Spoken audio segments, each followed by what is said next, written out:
جزيرة الواقواق. ما هو سبب تسمية الجزيرة بهذا الاسم؟ ومن يسكنها؟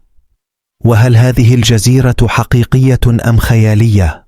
بالبداية ترجع تسمية الجزيرة بسبب الشجرة التي ثمارها تشبه المرأة ولها شعر طويل، وإذا مر بها الهواء تصدر صوت الواق واق.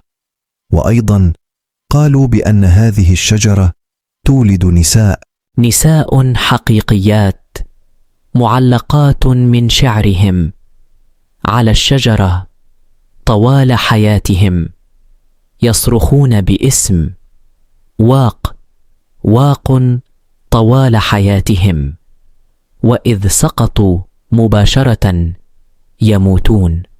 وفي رواية أخرى عن هذه الجزيرة بأنها تحكمها امرأة عندها 4000 جارية، وبها كميات ضخمة من الذهب، لدرجة بأن أطواق قردتهم وسلاسل الكلاب هي عبارة عن ذهب. فقد ذكر الإدريسي موقعهم على الخريطة التي رسمها بعد 15 عاما. ويبقى السؤال: هل الجزيرة حقيقية أو خيالية؟